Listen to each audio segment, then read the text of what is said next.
Di zaman sekarang ini ya, ngomongin soal teknologi AI itu udah bukan hal yang aneh lagi.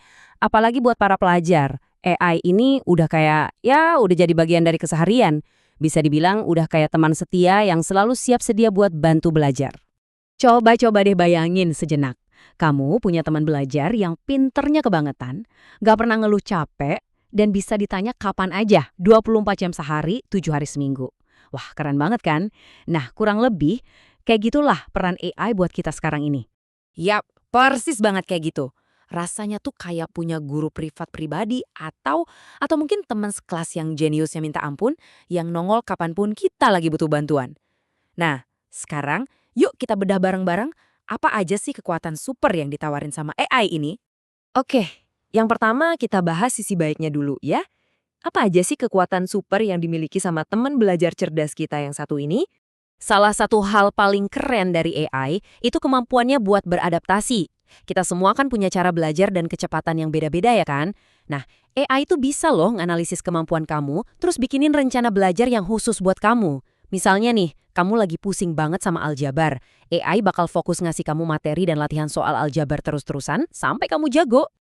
Pernah nggak sih lagi mentok pas ngerjain PR tengah malam buta, terus nggak ada seorang pun yang bisa ditanya? Guru udah tidur, teman-teman juga udah pada ngorok. Nah, disinilah AI tampil jadi pahlawan. Kamu bisa langsung dapat penjelasan buat pertanyaan sesulit apapun, kapanpun kamu butuh. Praktis banget. Gak cuma jadi guru loh. Beberapa aplikasi AI juga bisa nyambi jadi asisten pribadi kamu. Serius, mereka bisa bantu kamu nyusun jadwal belajar, ngingetin kapan deadline tugas, sampai ngebantu nyimbangin waktu antara sekolah sama main. Hasilnya, tingkat stres bisa berkurang drastis. Nah, ini beberapa contoh yang lagi populer banget. Ada ruang guru AI tutor dan Kanmigo buat bimbingan belajar. Terus ada Google Gemini dan ChatGPT yang siap jawab semua pertanyaanmu. Bahkan ada juga Elsa Speak buat kamu yang mau latihan ngomong bahasa Inggris biar makin lancar. Pilihannya bejibun. Oke, sekarang kita lihat sisi yang sebaliknya. Karena ya namanya juga alat secanggih apapun, pasti ada hal-hal yang perlu kita waspadai. Nah, ini dia nih tantangan terbesarnya.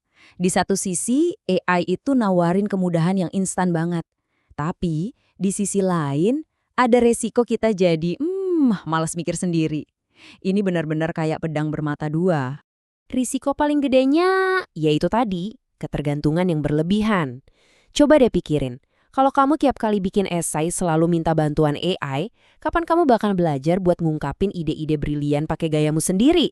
Kemampuan itu jadi nggak keasah kan? Selain itu, ada dua tantangan besar lainnya. Yang pertama, soal keamanan data pribadi kamu. Dan yang kedua, ini penting banget, fakta bahwa AI itu nggak 100% sempurna dan bisa aja salah. Nah, mari kita bahas lebih dalam soal poin yang kedua ini.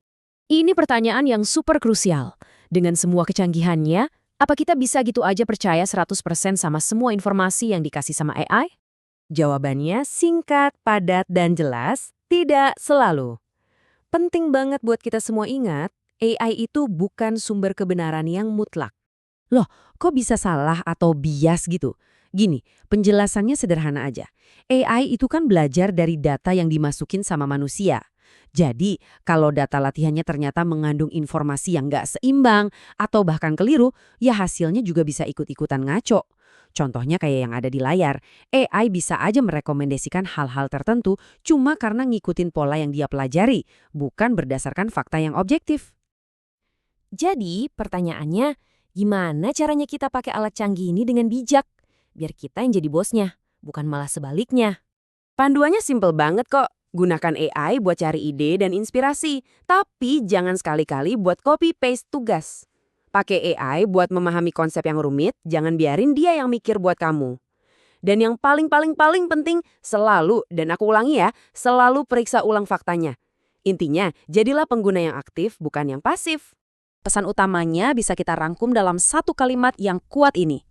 Gunakan AI untuk melengkapi otakmu, bukan menggantikannya. Jadiin AI itu asisten super kamu, bukan pengganti diri kamu. Nah, sebagai penutup, aku mau nanya balik ke kamu.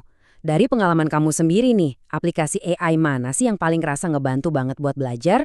Coba deh bagikan pendapatmu. Tetap semangat ya, dan teruslah belajar dengan cerdas.